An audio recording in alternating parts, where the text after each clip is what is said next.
But then, you didn't wake up today thinking I'm not going to cheat. You have been thinking about cheating for a very long time for there to be an act of cheating. I'm not. Because that means your gut, the moment you start having these negative thoughts or these thoughts of probably being emotionally vulnerable with Jane, these are thoughts that you've started entertaining for a long time. You can't tell me I pushed you to cheating. You just decided to cheat by yourself.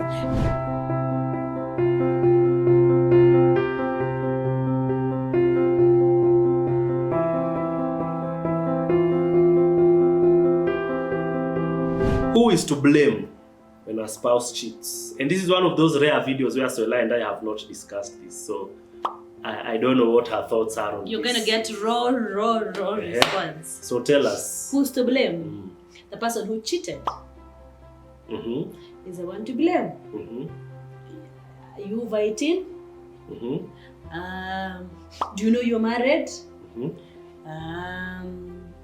you have a home? Have you been offended by your wife? Maybe. Okay. And then you took your 2 legs and went outside to cheat. I blame you. I don't blame myself. It's you. It's your decision you made. Yes. So 3 legs if it's a guy. Anyway. Yeah. Both of you are participating in cheating with the 3 legs.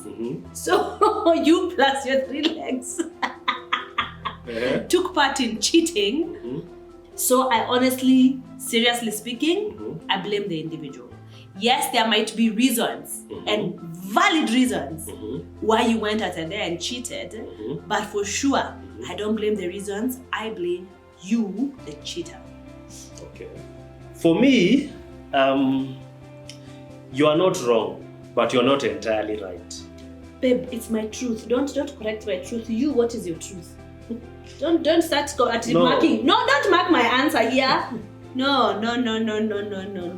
Since you didn't have opportunity to you give your preview, I gave mine. You, what's your answer? You, who do you First blame? of all, hey, who do you blame? There is no my truth or your truth. There's just the truth. There's the truth. Okay, don't mark my answer. Okay. Now, this is how I see it. It takes 2 to tango. Okay? So, I believe that if a person cheats, now we are not talking about scenarios whereby a spouse just has an issue, even if they are married to an angel, they will still cheat because of their own issues with the last and whatever. There are those ones. But I believe that in a lot of circumstances, the person who has cheated was somehow influenced towards that. You tell me not to mark your answer and then you are reacting to my answer. Of course I'm reacting. No. So listen. If a spouse cheats, the act of cheating is their responsibility. Nobody put a gun to their head and told them, cheat. Okay? So that much I agree. However, I believe that there are scenarios whereby you can be pushed. Oh, please, no. And influenced. To cheat. No, listen, hear me out. You know me, I was very patient when I was listening to you. Alright? I didn't want to make this Bible-based, but just allow me to touch something there. Just a little small thing. Okay? Solomon comes and tells us, do not awaken love before it's time. Okay? Now, if you understand the context that Solomon was speaking, I think I'll have to go check that again just to be sure. But I think he was speaking about eros, all right? Because love, there are many loves. There's agape love, phileo, whatever. There's eros. That is the sexual love, romantic love. So he says, do not awaken love before it's time, all right? In other words, do not awaken sexual love or romance before it's time. Because the problem with sexual love is that the moment you awaken it, the moment you trigger it, you awaken certain needs, all right, that were somehow dormant at the time, all right? The moment you engage in sexual, the moment you make something, a relationship, sexual, there are emotional needs that you awaken, there are psychological needs that you awaken, There are physical needs that you awaken, there are spiritual needs that you awaken. These needs were there, but they were dormant. They were not craving to be satisfied. Okay? Now, it says do not do it before it's time, because the only right time to awaken that love is in marriage, because marriage is supposed to be a safe space and environment for those needs to be met. Arise and to be met. So the moment two people are married, and obviously it's marriage, so their relationship is sexual, those needs are awake. And the only person who is supposed to satisfy those needs is your husband or your wife. All right? Now you're married to this person, and because of whatever issues you are going through in your marriage, you start to neglect them. Which means you are no longer satisfying their emotional needs. You are no longer satisfying their psychological needs. You are no longer satisfying their spiritual and their physical needs. But these needs, they do not stop raging. They do not stop calling to be satisfied. They are still there, but the person who is supposed to satisfy them is not doing it. So unless God helps this person, they will go somewhere to have those needs met. Exactly. So the spouse that is neglecting them did not push them to go and cheat, but they left them in a state that was quite a predicament. No. Babe, when we chose to be celibate, we survived. But we were not married. Yes. That is a very different scenario. No, we are talking about cheating in marriage. Why are we treating sex as though it's life and death here? It's not life and death. Yes, then you don't have to go cheat. No. It's just a need that you can suppress. Thank you for bringing that up. You are now playing in my territory. No. Did you know? Okay, I don't know the percentage, so I'm not going to give a figure. But for the sake of this discussion, let me give a figure. Did you know that 70 to 80% of deaths of cheating is women has got nothing to do with sex?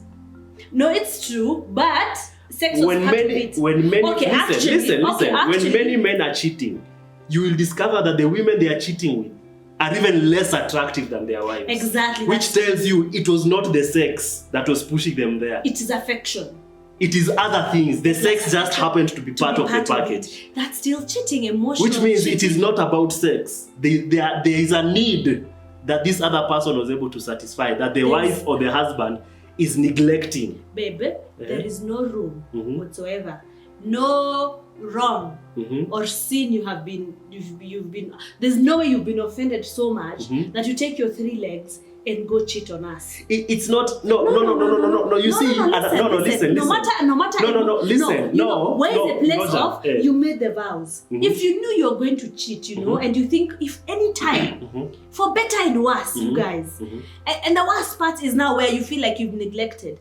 So, for example, this woman has given birth, and for sure 6 to 8, 10 weeks, there's nothing like nyam nyam in that house. So, because you've been neglected, even this woman, she cannot even support you emotionally because postpartum maneno sometimes. So does that give you room to go and find help somewhere else? Now one thing I want to correct. The way you are speaking like it is the men who are usually cheating. No, yes, so I'm a woman here. Because those are the examples you're giving. Exactly. But me, I'm speaking about scenarios whereby, and research actually shows, studies show that nowadays, women in marriage cheat just as much as men cheat. So it's not an issue of the man has gone to cheat because the woman was pregnant and she's recovering. Yes, sawa. Even women cheat. Sawa. Even that woman who's decided to stand up and go and cheat. Surely. Deep down your heart, you know you're doing the wrong thing. So doing the wrong thing. Let me tell you. Where's the place of communication? Let me tell you. No, where's the place of communication? Surely, listen. If I really love you and trust you, I will tell you, babe, there's this need that I have. And I feel neglected in this relationship or in this marriage. Okay, I really want us to have expert opinion on this. I think at some point we'll extend this conversation with a counselor. Yes. Do you know there are instances where a person has cheated and deep down inside they still love their spouse? So they were vulnerable. No, listen. So they were vulnerable, they were careless. You see, we are not trying to take away the responsibility. They made a mistake and they should take responsibility. But they still love their spouse, but because of being in a situation where they were vulnerable, they were neglected, and they probably didn't have the wisdom to know how to handle it, they allowed themselves to be in a certain scenario that they should not have been in. They allowed themselves to be in a But certain... what? Hey, listen. They allowed themselves to be in a certain scenario. Now, let me give you a statement. You can never do something physically that you have not conceived it in your mind. Okay? You can't be anywhere that you have not really... You've thought of going to Disneyland. What informed the decision of going to this? You've what? Don't. Just... So... You've seen videos on Disneyland, you've dreamt of Disneyland, and then this one time now you've got an opportunity, you fly to Disneyland. This is it. Certain things start creeping up in your relationship, in your marriage, and you start entertaining the thought of, what will it be like if I was to, both for the women and the men. I think Alex treats me better when I'm at work. Or I think Jen is a bit more kind to me, and then start entertaining that thought of, what if there's something more to me and Jane? You see, you've already started entertaining this thought. You know what to do? You capture them before they become actionable things. Just arrest your thoughts. Do not, as Kati said, do not allow yourself to what did you say? Do not allow yourself to be in a certain scenario. Yes, do not. But you see, what you are not understanding. I'm not understanding. What you are not understanding, when someone is in that situation, Listen, down. Simi, I kept quiet. When someone is in that situation, the urge driving them is not necessarily at your Nani is treating me better. The urge driving them is not even, this is the wrong thing to do. When people are cheating, they know it is the wrong thing to do. Yes, they know it's the wrong thing to do. But knowing that does not stop them. Which means that there is a craving, there is an urge that is stronger than the conscience of good and bad. That's not nice. That you're treating them like an animal. Like they have they have no power of their urges. Listen. When a dog has an urge, it will poop on your carpet. Soila. But you're not a dog. Listen. If I listen. Soila, God has given you power. No, you spoke. No, now it's me speaking. It's me speaking. I think we should do more topics. It's me speaking. You need to understand where I'm coming from. Number one, I am not saying that they are justified. I'm not in any way saying, they were neglected in their marriage, let's excuse them. That is not what I'm saying. They made a mistake and they have to take responsibility. What are you saying? What I am saying is that let us not blame this person. Listen.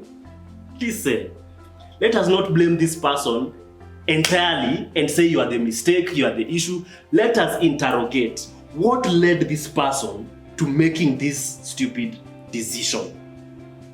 Because nobody in their right mind will go cheat if everything is okay back at home. We are not talking about people who have issues with the last, sex addict, whatever. We are not talking about people. We're talking about somebody who was a good husband, a good wife. They had no intention of cheating, but somehow one day they just found themselves in that scenario. Those are the people we are talking about. We're not talking about serial cheaters who it's just a bad behavior that they we're talking about people who are good, law-abiding citizens, committed to their spouses, and then one day they find themselves there. We need to interrogate what caused them curiosity to get there. That killed the cat. Alright? What caused them to get there? Babe. Number two, you are assuming that everybody is, you see, you by the grace of God, and me, I want to believe that God's power is working in us. By the grace of God, if such a scenario happens, we are going to trust in God that God will give us the sobriety and the strength to run away, to know how to handle that situation, to flee, and not find ourselves, will give us the sobriety and the wisdom and the grace to know how to handle that situation. But not everybody is that strong. Yeah. You understand that? Yeah. Not everybody has an anchor. You see, us, our anchor is Christ. And we have a community of people who hold us accountable. So we can easily say, I can easily run to, my boy and say, hey, you guy, I'm struggling with this thing. I can easily run to one of our pastors and say, hey, man, say this thing is an issue. I can easily pray and whatever. But not everybody has that kind of a system holding them together. All right?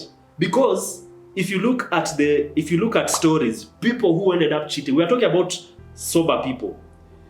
They'll tell you that one of the reasons that they ended up in that situation is that they didn't have anyone to hold them accountable, they didn't have accountability, and they didn't have people who they can run to and tell their issues. Not everybody has that kind of a system. All right? Have you finished? I've not finished. So my issue is this.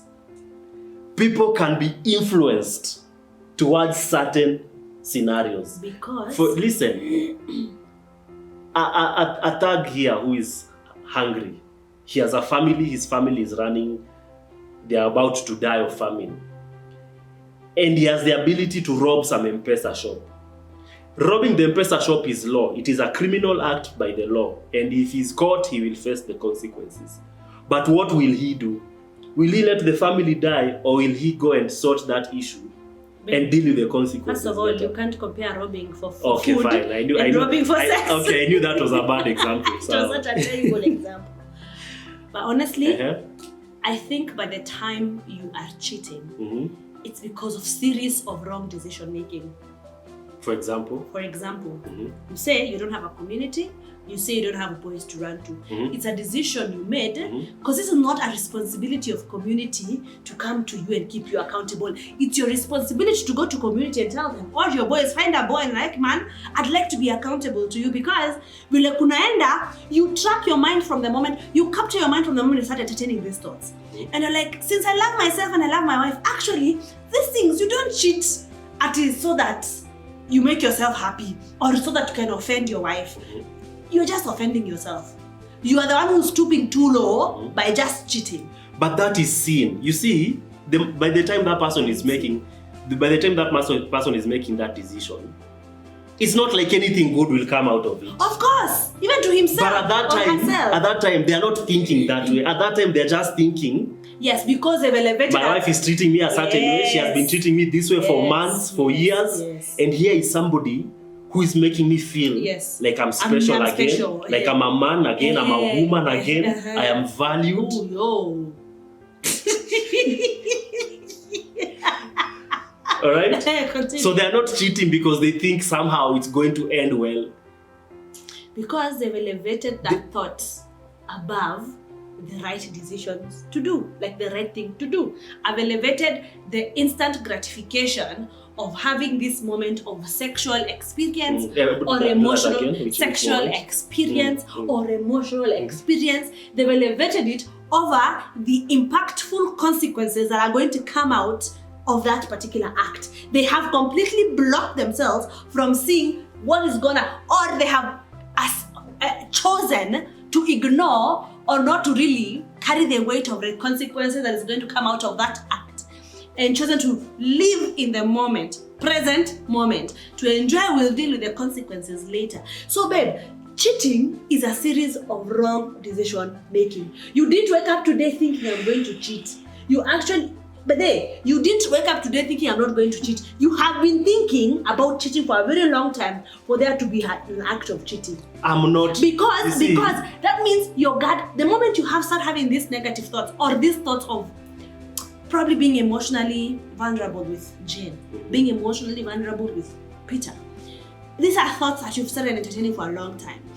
And then with those thoughts continuously in your mind, your guard keeps going down. Because now it's like you've put so much trust in Peter that Peter cannot do anything, or Peter is allowed to come this close. Like your guard has gone down, such that when Peter comes close, you can't even tell there is anything wrong with this. You are now really even entertaining, part of that entertainment, Let's indulge in this thing that is called cheating. So now, I think I've even removed my glasses now. I honestly blame the person who's making the decision, not the society, not the wife, not the children, not the home environment. I am blaming you for cheating because there are many ways you can deal with whatever is happening at home. This is it. you seem to think that I'm against what you're saying. I am agreeing with you. The only part that I am saying is that you cannot blame one person. But remove the other people. No. And forget. You see, Soila. Maybe it's a decision you made by yourself. No. Listen. The way marriage is structured, there's a part of your emotional well-being that I am responsible for. Of course. Okay? Yes. There's a part of your psychological well-being. Not entirely, because you also need to take responsibility for yourself. But there's a part of your emotional, psychological, and spiritual well-being that I am responsible for. And vice versa. So, my issue is, if the person who is responsible to fulfilling that part of you is not playing their part. But that's not a kiss. Fine. They have done wrong. What I want you to agree with me is this. Key. No. What I want you to agree with this. You see, the person who goes and cheats, that one is on them. Yes. That one is on them. We are not blaming their spouse for this person cheating. What we are blaming their spouse for is influencing them to get to that point by either some things that they're supposed to do or not do in their relationship with this person. Okay. So that person going to cheat is entirely on them. But can we consider that this other person, the spouse, might have contributed to that person feeling like they can get whatever they are lacking elsewhere? We are not blaming this person for this person cheating. We are blaming them for putting this person in such a predicament where they thought perhaps so and so could satisfy these needs that my husband, my wife is neglecting. I don't. Anyway, guys, what do you think?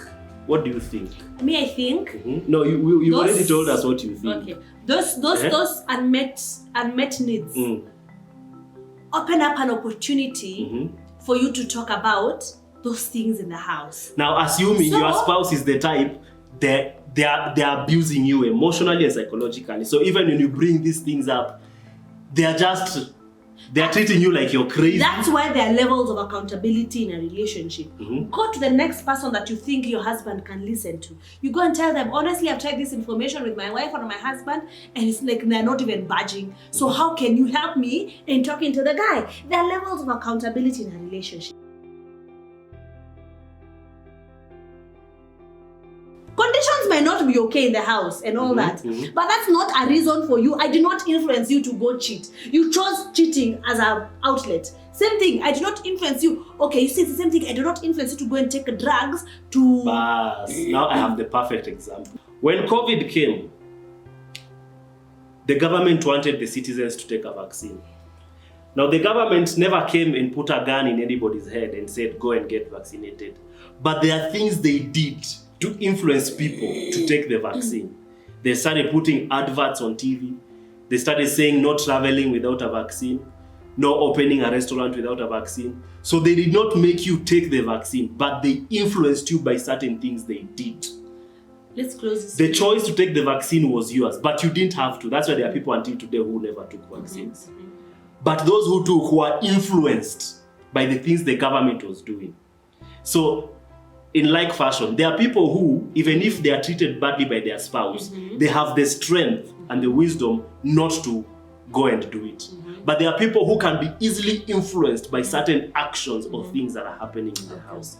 So I think the conversation should be, how do we make sure that as the married community, we are strong, we are wise, and we are stable emotionally and mentally, such that even when your spouse is not treating you the way you think you should be treated, you have the sobriety to say, I will not go and look for satisfaction elsewhere. So the issue really is how to become strong. Because if you are not strong, you will be influenced to go and cheat. So you are agreeing with me. So for me, it's, as you're saying, find the strength to address the contributing factors that are driving you to wanting to cheat. You know, that's the wisdom. Yes, there are contributing factors that are making you desire someone else over your spouse at that particular time.